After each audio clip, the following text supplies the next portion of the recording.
మాట్లాడే ముందు మన ప్రొఫెసర్ శంకర్ గారు సిటీ కాలేజ్ నుంచి మాట్లాడతారు.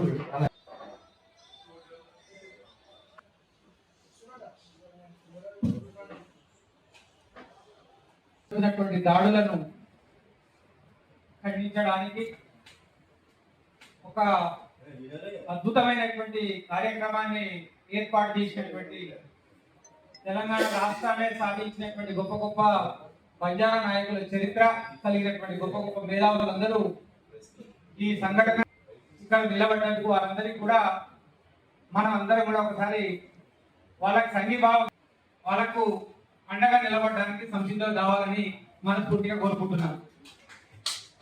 దౌర్భాగ్యం ఏంటంటే ఫస్ట్ నుంచే మన మీద కొంత మనమేమో ఇంద్రమ్మని తీసుకొచ్చి నిన్ను కుర్చీలో కూర్చోబెట్టింది దీనికోసమేనా? మరి మా పరిస్థితి ఏంటి?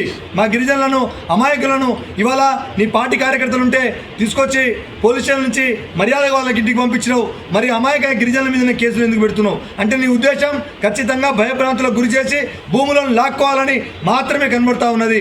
ఆ భూములు అక్కడనే ఎందుకు పెట్టాలనుకుంటావు? మంచిగా కండగల భూమి, వ్యవసాయం సంబంధించిన భూమి, పంట భూమి, ఆ భూమిలో ఏదైతే సెక్షన్ 10 ప్రకారం అగ్రికల్చర్ భూమిని తీసుకోవద్దని యాక్ట్ చెప్తున్నా ఎందుకు అగ్రికల్చర్ భూమిని తీసుకోవాలని చూస్తున్నావు? ఎందుకు ఫార్మా కంపెనీల పేరు మీద ఇప్పటికే 12-13 ఎకరాల భూములను ఎందుకు అక్కడ ఫార్మా సిటీని నువ్వు ఎందుకు ఒక్క ఫార్మా కంపెనీ పెట్టట్లేదు?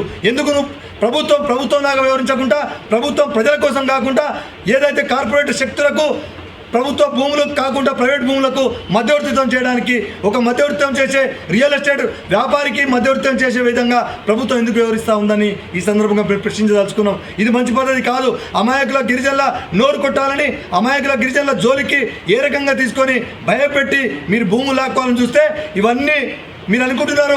ఇవాళ మీరు ముఖ్యమంత్రి కుర్చీలో కూర్చొని భయపెట్టించి మేమేదో ధైర్యంగా మేము మునగాలాగా పెద్ద ఘనకార్యం చేసినట్టుగా మీరు భావిస్తున్నారు. ఫార్మా కోసం భూములు మీరు లబడోల దగ్గర నుంచి గుంజుకుంటున్నారు.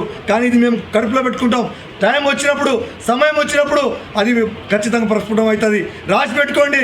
మీరు ప్రభుత్వంలో ఉన్న ఒక ముఖ్యమంత్రి రేవంత్ రెడ్డి నియోజకవర్గంలో ఉన్న లబడోలకే కాదు, ఈ రాష్ట్రంలో ఉండబడిన ప్రతి నియోజకవర్గంలో ఉన్న లబడోలు ఆలోచిస్తున్నారు.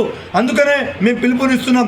రేపటి నుంచి అన్ని జిల్లాల్లో అన్ని గిరిజన సంఘాలు ఎక్కడికక్కడ కొడంగల్ భూములకు సంబంధించిన చర్చలను రౌండ్ టేబుల్ సమావేశాల ద్వారా చర్చలు జరిపించి ఈ కుట్రలను బహిర్గతం చేయాల్సిందిగా విజ్ఞప్తి చేస్తూ ఉన్నాం. వాళ్ళకి పిలుపునిస్తూ ఉన్నాం. మంచి మర్యాదగా ప్రభుత్వానికి ఇప్పటికన్నా వద్దు, జిజ్జుకు పోకండి, మీరు సంప్రదింపులు జరపండి. ఒక శాంతియుత వాతావరణంలో మేము ఫ్యాక్ట్ ఫైండింగ్ కమిటీ వేసుకుంటున్నాం. మీరు నిజంగా అక్కడ ప్రజలను కలుసుకునే అవకాశం మాకు అవంతరాలు ఇవ్వకుండా లేకుండా చేయగలిగితే ధర్మంగా చేసినట్టు, న్యాయం గెలిచినట్టు అవుతుంది. కానీ మమ్మల్ని అడ్డుకోవాలని చూస్తే ఖచ్చితంగా మీకు చేస్తున్నది తప్పు పనని మీరు నిర్ధారించుకున్నట్టు అవుతుంది. ఇది సవాల్ చేస్తూ సోమవారం రోజు నాడు మేము ఫ్యాక్ట్ ఫైండింగ్ కమిటీ కూర్చుంటాం. మంగళవారం బుధవారమా చలో కొడంగల్ ప్రాంతానికి మేము కార్యక్రమాన్ని తీసుకుంటాం. ధన్యవాదాలు. అర్ధరాత్రి పూట తండల మీద దాడి చేయడం నిజంగా ఇది ప్రజాస్వామ్య వ్యతిరేకమైన చర్య. ఇటువంటి చర్యలు రేవంత్ రెడ్డి ప్రభుత్వం చేపట్టద్దు. ఇప్పటికైనా ఏవైతే నమోదు చేసిన కేసులు ఉన్నాయో వాటిని వెంటనే విత్డ్రా చేసుకొని అక్కడ బతుకుతున్న గిరిజనుల జీవితంలో ఆందోళన లేకుండా చూడాల్సిన బాధ్యత రేవంత్ రెడ్డి ప్రభుత్వం మీద ఉంది. మీరు నిజంగా ఫార్మా భూమ్స్కే ల్యాండ్ కావాలంటే ఏదైతే చట్టబద్ధ ప్రక్రియలు ఉంటాయో ఆ ప్రక్రియలో మీరు ముందుకు సాగితే బాగుంటుంది. కానీ అట్లా